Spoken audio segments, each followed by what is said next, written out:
Hello, Longhorn. Hello, Longhorn. Hello, Longhorn.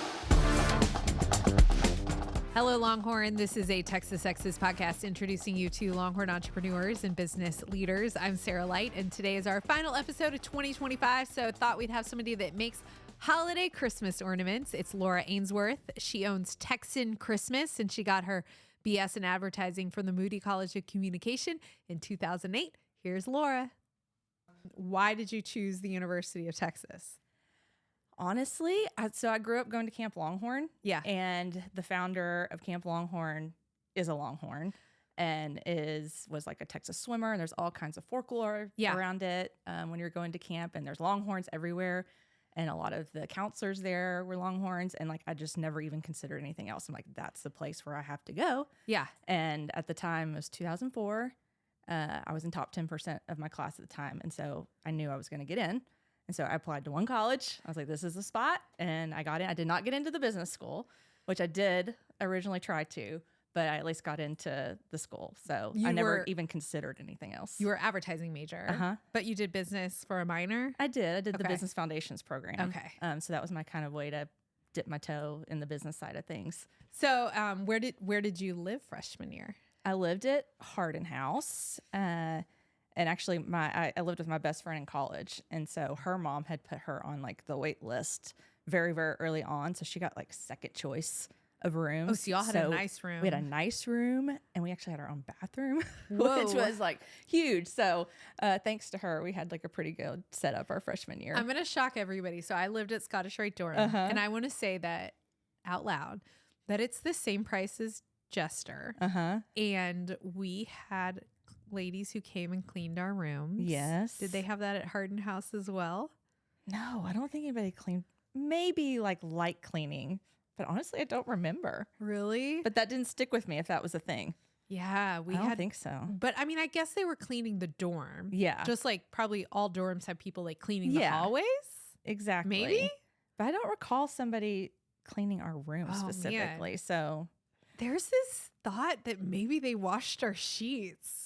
But surely not. Now I have to go confirm this. I know. But they didn't do that at Hardin House. No, I don't think so. Okay. I'm pretty sure we washed our own sheets. Okay. I don't remember because I'm like, that's probably the only reason my sheets would have gotten washed. I know. Yeah. But I'm trying to remember if I have a specific recollection of washing my sheets.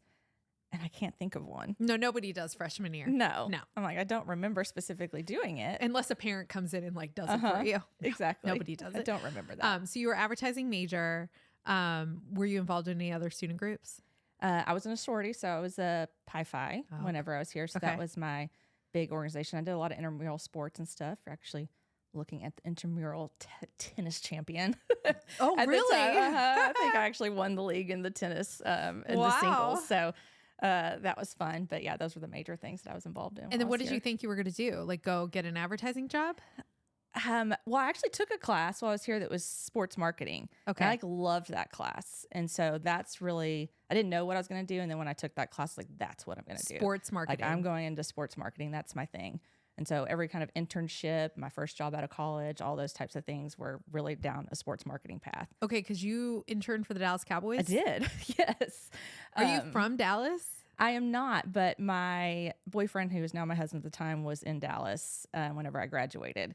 And so I graduated in 2008, which is a terrible time to graduate college in the middle of like terrible financial times. So I went directly into grad school. And so I knew I wanted to go to Dallas. And I went to UT Dallas and did my MBA program there. So I was in Dallas at the time. When you did your internship with the Cowboys? Because I was at UT Dallas. What department? So I was in the marketing department at the Dallas Cowboys, and my main role was I was in charge of Rowdy, the mascot.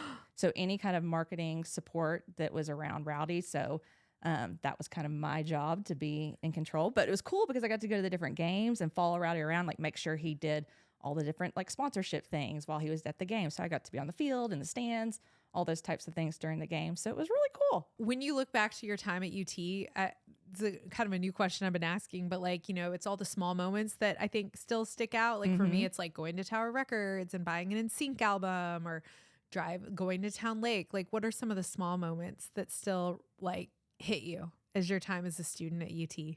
I mean, football games are always the biggest things for me. And I was also here when we won a national championship. Yeah. So like I went to LA and went to the game. I was there when like Vince Young made the like amazing touchdown at the end of the game. Like that is a memory it's not necessarily the little things, but it's such a big thing that I still have my Vince Young jersey that I wore to the game that now like my son is wearing. Cool. And so it's just something I'm like, you don't understand how special that jersey is. Like that was at the game of all games. So that's just a huge memory for me that was so special while I was here. So you thought you were going to go into sports marketing, and you kind of did. I did. Yes. Yeah. And even after grad school, that was my first job. So actually going through the communication school, like working in an advertising agency was also kind of like the pinnacle. And the Richards Group at the time was kind of the pinnacle in Dallas for me because I was in Dallas. And so whenever I graduated at grad school, there was an opening for the sports marketing program within the Richards Group at the time. And I was like, there couldn't be a more perfect job. And so that was my job right out of college. And it was lots of fun. It was during the year that they opened the new Cowboys Stadium. So at the time, one of my biggest clients was Advanced Auto Parts. Okay. And their big sponsorship program was Monster Jam. Like they were the title sponsor of Monster Jam. So I always tease like my career was started in like Monster Jam, which is so bizarre because we'll get into. Then I went into kind of like luxury fashion and things like that after. So I'm like, I went from like monster trucks to Armani, which seems like a really crazy jump of events. Yeah. So how did that happen? So you were in sports marketing, and then all of a sudden you go to the Fossil Group, which I didn't even realize had brands like Armani. Is that right? Like the Fossil umbrella has tons of brands that I didn't even know. So they have like a whole licensing division, and it covers so like just about any watch that you'll ever wear is probably made by Fossil in some way, shape, or form. Okay. So if you've had like a Michael Kors watch or even like a Michelle watch, all those watches are actually under the Fossil umbrella. But the reason I landed there is because on the side, my sister and I had opened a clothing boutique in Dallas. So I've always had this like kind of side entrepreneurial thing going on. Where was it located? It was at the corner of Greenville and Mockingbird. Okay. It was called Jenna B's Boutique. Shout out for whenever that was alive back in the day. It's not still there? It's not still there. Okay. But it kind of gave me like the fashion bug. And so whenever I decided sports marketing really wasn't for me, there was a lot of cool benefits and it was kind of flashy and fun, but like there was no money. Like the part of it was like they would pay you so little. That's an important because you get to have all these other fun events that are kind of part of your compensation. And I decided I wanted more money. One day you would get that tall job, that big job, right? But yeah, you make no money. No money. And so going from, well, then I decided I kind of wanted to get in the fashion world. And one of the big companies in Dallas was Fossil. Okay. And they had a couple of brand jobs open. Like I think there was a Michael Kors job open, an Armani job. So that was kind of my motivation. I was like, okay, I like this fashion world and I like that a little bit. And I want to be in Dallas. And so I ended up getting the job at Fossil and paid significantly more than what I was making. Even though it wasn't a lot, but compared to what it was quite a bit more. So then that started like a 12-year journey where I kind of grew up there. 12 years at Fossil. What was the last role you had? The last role I had was over their smartwatch program for the Fossil brand. But I mean, I think part of the experience that I had at Fossil were like all over the place. And so I kind of ended up getting picked as the person who sort of did whatever like the next new weird hard thing is. Like we'll just put Laura on it. And so that's where it took me. Like I was part of an entrepreneurial group within Fossil where we were like just constantly launching new brands and testing and doing things like that. So that was fun. And then when we decided to do smartwatches, they plucked me and put me over doing smartwatches. So that was like a totally different world, which it went from like fashion to technology, all within the same group. So that was really my last like 5 to 6 years at Fossil was working on their smartwatch program. What like is the thing that you take away from 12 years at Fossil? Everything. Because I had like such a strong marketing background. We did I was under product development. And so when we get to like where I am today, like coming up with different lines every single season and developing, kind of fashion variations of things. And then also just like the financial thing, like when you're a brand manager at Fossil, like whatever brand you're in charge of it from like soups to bolts. Like you're in charge of the financing and the planning and the product development and the marketing. Like you kind of oversee all that. So it's almost like kind of having your own like mini brand within a big company. And so there's so much that I've taken away from that that's part of what I do on a daily basis now. Okay, so now we're at the point where you did sports marketing. Then you went and worked at Fossil, corporate America, and then you said, I'm going to make Christmas ornaments, which right. Like, where did this come from? This is the last episode of 2025. And so I thought it would be fun to do a holiday themed one. So we decided to have you come in for our Christmas themed episode because you make Christmas ornaments. Yeah. So why did you decide, out of all the things you could do, number one, why did you want to go into business for yourself, and why Christmas ornaments? Well, like I said, I've always kind of I have so many businesses that I've kind of like started and dropped along the way. Okay, so it was always like a side gig. Fashion boutique. That was a fashion boutique. Yeah. Actually, whenever they passed the very first laws about clear bags at football games, like I had some clear bags developed that were really cute, and I probably should have pursued, but like my Fossil job at the time was just too time consuming.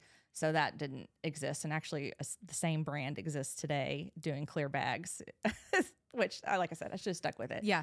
During the pandemic, we rented RVs whenever that became very trendy during the pandemic. What was that company called? Vagabond Camps. Okay. And actually, that's still the name of my LLC, technically, which that's a whole side story because my grandfather actually had a traveling summer camp whenever he was growing up, or I guess whenever, like early on. And so he would pick people up at North Park Mall in like the 60s. And they would have like buses, and they would take kids to like all the different national parks, and they would travel basically to Canada and back over the summer. And Vagabond Camps was the name of that. And so that was one of the original inspirations for that. So I actually thought I was going to restart that camp at one point too, which is how we got in. The whole reason we bought an RV and we traveled for a month during the pandemic and thought we were like recalculating the route that my grandfather did. And then you were going to, and then we rented RVs instead. Okay. And then we thought we were going to build an RV park, and we actually had a huge loan that ended up getting approved to do that. And that's what brought us back to the Hill Country, because we thought this was going to be the area that we were going to do that. So anyways, I was doing all that on the side, but my corporate job was just like too much. But what ended up happening is Fossil eliminated their smartwatch program. So during the pandemic, toward the end of it, I ended up getting laid off. Okay. And having a severance package, which gave me a little bit of time to actually maybe see something through the end. And so at the time, my mother-in-law was opening her own furniture store in Wimberley, Texas. And I decided, I was like, well, I've got time. I'll come like help you get that off the ground. And so I did. And it's kind of a touristy town. Yeah. And we thought we would bring in some Christmas ornaments that were either like Wimberley ornaments or Texas focused that people that would come in and travel want to pick up. So I was like, well, I'll take that on. And whenever I started to look out there, I just didn't like anything that was out there. I was like, this is all kind of cheesy and it's so cliche Texas. I was like, I think we can do Texas ornaments that are cute. And I had always collected ornaments. Like I love hand-blown glass ornaments. They've always been special. They're like stories that I pull out and put on my tree every year. And so whenever I wanted to find Texas ornaments that didn't exist out there, I just decided to create them myself. Okay. So up until that point, you said like you had never really followed through on an idea. Was that like a fear in the back of your head too? Like, am I going to really do this all the way through? No, I think because I actually had time. You had time. And it was like double time because it was pandemic. So like things were kind of shut down anyways. And then plus I was no longer having to work my corporate job. It was just like, it was all full focus. I was like, I can do this because now I actually have the time and the capacity to do it. And like when you researched that industry, I can only imagine that there's not that many new players and that there's old historical, been there forever players. 100%. And it was honestly kind of an industry that is ignored and kind of ripe for disruption. Even just like from the way that things are marketed, like there's lots of things that are just, yes, traditional and historical have always been around and are big because they've always been there, but their marketing is kind of lame. And like, that was something I knew I think I could do better. But that's actually how I ended up getting it done, is because I went like LinkedIn spying and found people that had worked at some of these like very traditional ornament companies, and ended up finding a guy that I didn't want to find somebody that worked there today, but found somebody that had worked there in the past, and just like cold LinkedIn chatted him. And then we ended up having a connection that had worked at Neiman Marcus back in the day that knew both of us. So they kind of like validated, like, hey, she's legit and he's legit. And we ended up just doing a little like video calls, like, here's my crazy idea. Would you do this with me? He's like, I love it. I'm in. And so he agreed to like help me with all the, because I didn't have any background in ornament designing. Like I could design a watch all day. Yeah. But ornaments was kind of a different beast. So anyways, he signed up. And so he's been the person that's been helping with it. He kind of takes what's in my brain and puts it into a real ornament design. All from a LinkedIn stocking. All from just a little LinkedIn stocking. LinkedIn's great. It really is. I know. And all you can do is say no. I mean, I just threw it out there and asked the question, and at least we had like one common person, and so you said I want to do like, these Texan Christmas, but you want to do like things that weren't cheesy. And were there a lot of things that you're like originally he was like, you can't do that, you can't do that, like things that you have to like learn? Yes. Well, there's a lot of things that even just from the technicality of like how the glass is blown. Okay. So you can only do like certain shapes, and it can only be extended so far and things like that. So he was very helpful in like pulling that in to be like, okay, well, we can change this so that we can actually blow it with the glass. But also just, I think he kind of thought I was crazy, just like some of the colors that we're doing and like patterns and stuff. Is like, it's very non-traditional. And that's why I had to kind of give a pep talk. I was like, the whole point of this is non-traditional. Like it's a very traditional medium, but what we're doing with it is very non-traditional. It's like, that's the point of difference. Like it has to be something different. So there was some coaxing that had to go on to be like, that's the point. It's not like anybody's ever done it this way. And that's fine, because we need to be different than what's out there. And so you do have like fun things like an armadillo, and then you have a snake, and then you had like, Santa, of course, but the Alamo. And yes. Were all of those ideas swirling in your head, or were you doing research to? Oh, they're mostly ideas that were swirling in my head. And, like this year we have a pink armadillo, which that's like my number one bestseller. So that's an example of something where he was like, pink? Like you're going to do the armadillo? And it's like, an armadillo is not pink. I'm like, I know, but this armadillo is going to be pink. So yeah, mostly it was ideas of, and it's usually like, let's take something, like what do we do that gives it a twist? Okay. And so I just kind of thought of like the most iconic Texas things I could think of, and then figured out what the twist was going to be. And then you had to design them and order them almost a year before people bought them? Mm-hmm. Would that be a correct statement? It is a correct statement. And that's the scariest part, because you have to order a lot of them. And so it was a big kind of upfront investment just to get all the inventory and everything ordered. So was it like you were designing and then you went to market in January? Yes, exactly. So we designed for almost a year. You designed for a year. And this was during COVID. Exactly. Okay. And then was prepared to go to like my first Dallas market. So I knew, again, this kind of goes back to my time at Fossil, like wholesale and like big box retailers and stuff were a big part of the business. So I knew that that's really how I wanted to get started, was more like getting into stores and things like that versus necessarily, I do direct selling, but I knew that wholesale piece is going to be a big part of it. So yeah, I was prepared for January market, which is crazy because that's the big Christmas markets where stores are going in to buy all their stuff.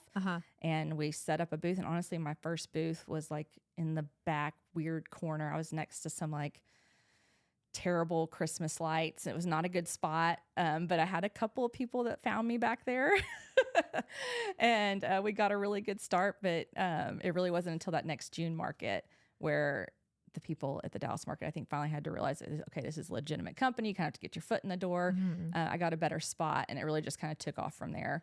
But yeah, that's what it was. I had samples ready at Dallas market, and you could almost see people come by, like they'd stop and like, wow, like it was just something different that they hadn't seen. I'm like, okay, these are the people that get it. And that was really fun, like first reactions when you're at that first market, but also scary because you're showing it to people. You're showing this like crazy, super niche idea to people for the first time, and wonder if they're going to get it. Put your own money into it. Yes. Yeah. I mean, there's some of my own money. I went into my local bank, like with a box of samples, and basically like begged them to give me a loan and said, like, tried to convince them it was a really cool business. So between that, I got some loans through Shopify, loans through the bank, took out a credit card, like some of the personal, like I just put everything that I could to get that first round of inventory. And like, thank goodness it paid off. And I was able to pay those loans off before the end of the year. That first year, which is great, but it was very scary. And are there a lot of places that are making glass ornaments? No, there's a lot of places that make cheap glass ornaments or balls or things like that. But what we do is the hand blown glass, like the specific shapes. Where is that even being done? Well, we're doing it in China, which that's been a whole nother fun experience. With tariffs. But the traditional place to do it is in Poland. And so whenever I was going down the sourcing path, like I went and did the Polish sampling. Like I sampled with 3 or 4 different factories across the globe. And I went in saying, I don't care what the price is in. Like my goal for this is the best quality that I can find. And so I was like, I know that this Polish factory is supposed to be like top of the line, best there is. Well, I ended up getting samples from this one source in China, and it blew them away from a quality perspective. Wow. And so even without like caring about what the cost, I was like, I'll charge whatever the cost has to be.